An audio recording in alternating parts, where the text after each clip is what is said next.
చూసి అసలు ఏంటి ఇట్లా జరుగుతుంది, ఏం జరిగిందని చెప్పేసి తన అన్నను కొడుతుంటే నా రెండో కొడుకు ఏ అని చెప్పేసి అరిచాడంట. ఒక్కసారిగా అతను పక్కన వెనకున్న అనుచరులు మొత్తం కూడా ఏ అని ఒకేసారి ఏ అంటావురా నువ్వు అని చెప్పేసి అందరు కలిసి ఒక్కసారిగా దాడి చేశారు దుర్మార్గంగా.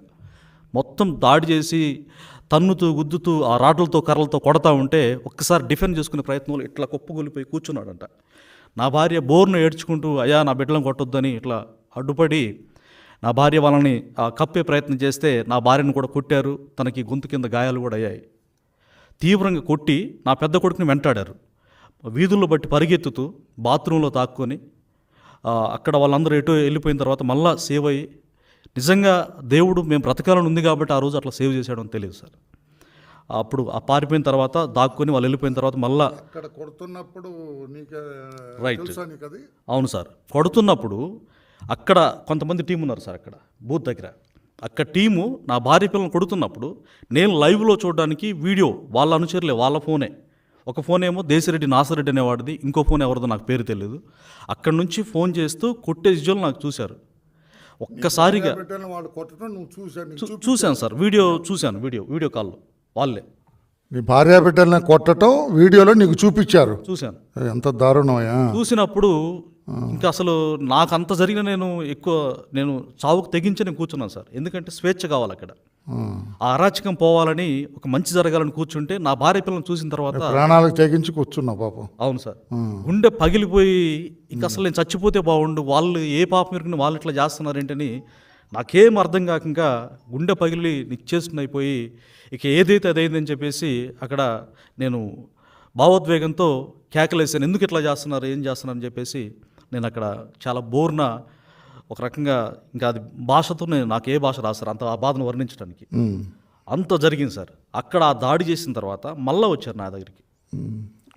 వాళ్ళంతా తిరిగి నీ దగ్గరకు వచ్చారు సార్. అప్పుడు మా అన్నయ్యలు, మా అన్నయ్య పిల్లలు, మా వదినోళ్ళు వాళ్ళు మొత్తం వామ్మో వాయు ఇంకా మీ తమ్ముడి శవం వచ్చేది, వాళ్ళు రారు, ఎందుకు కూర్చున్నాడని చెప్పి బోర్ను విలపిస్తూ ఇక వీళ్ళని సేవ్ చేద్దానే ప్రయత్నంలో ఇంట్లో పెట్టి తలుపేశారు. నీ భార్య బిడ్డ నా భార్య బిడ్డ వదిలేసి మళ్ళీ వాళ్ళని కొట్టడానికి ఈడ్చుకొస్తా ఉంటే పిన్నెల వెంకటరామిరెడ్డి కాళ్ళు పట్టుకుంది మా వదిన, మా పెద్దదిన.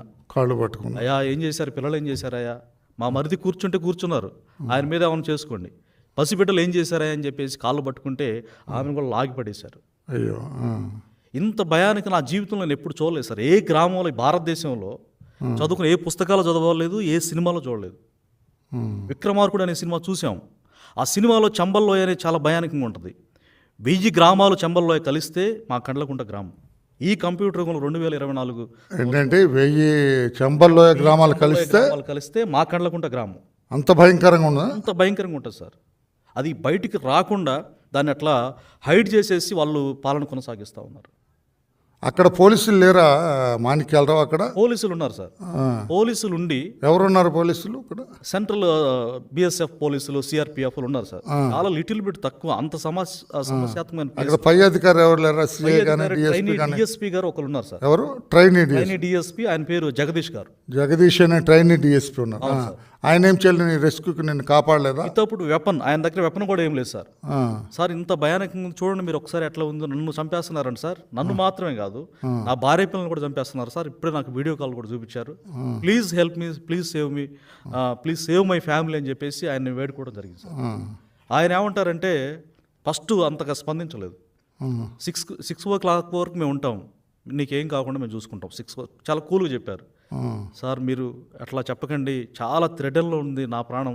సరే నేను పోయా, నా భార్య పిల్లలు కూడా వాళ్ళ మీద ఆ విజువల్ చూసిన తర్వాత నా ఊపిరంతా వాళ్ళ మీద కొట్టకలాడుతుంది సార్. ఎందుకంటే ఒక బిడ్డల్ని ఎంత గారాభంగా పెంచుకొని, అల్లారు ముద్దుగా పెంచుకొని, నేనేమైపోయినా పర్లేదు నా బిడ్డలు బాగుంటే చాలని కోరుకున్నా సార్. ఏ తండ్రిని అదే కోరుకుంటారు కదా సార్. సో అసలు ఏ పాపం చేశారండి పిన్నెల వెంకటరామిరెడ్డికి, నా కుటుంబం మీద, నా బిడ్డల మీద అంత కక్ష ఏంటి? ఏ పాపం తెలియదు. నేను కూడా నిజానికి ఏ పాపం చేయలేదు సార్. స్వేచ్ఛని, స్వాతంత్రాన్ని నాకు భారత రాజ్యాంగం కల్పించిన దాన్ని నేను వినియోగించుకుంటే అట్లా ఉండకూడదురా, మీరు బానిసలుగా ఉండాలి, చంపేస్తాం, లేపేస్తాం, నలిపేస్తాం అంటూ అక్కడ దాదాపు ఒక 20 సంవత్సరాల నుంచి అరాచకం చేస్తున్నారు సార్. తర్వాత ఏమైంది, వాళ్ళు తిరిగి మళ్ళీ నీ దగ్గరకు వచ్చారు, మళ్ళీ నిన్ను కొట్టడానికి వచ్చారు, ఏమైంది? మళ్ళా కొట్టడానికి వచ్చారు సార్. ఆ. మళ్ళా కొట్టడానికి వచ్చి బూత్ నాకు లోపలికి చూసాక వచ్చారా? కూడా బూత్ నీకు లోపలికి వచ్చారా మళ్ళా? బూత్ లోపలికి వచ్చారు సార్. ఈ పీఓలు వీళ్ళెవరు అడ్డగించట్లేదా? వీళ్ళు పోలీసులు ఎవరో ఉనికిపోతున్నారు. వాళ్ళకి అడ్డ చెప్పటం ఏం లేదు. లేదు సార్, నా ఫోన్ ఆల్రెడీ లోపలికి తీసుకురాకూడదు కాబట్టి బయటనే ఉండిపోయింది. ఆ. అక్కడ పిఓ గారిని వాళ్ళని ఫోన్ అడిగాను. మేము ఇవ్వకూడదండి, మమ్మల్ని ఏమైనా చేస్తారు వాళ్ళు.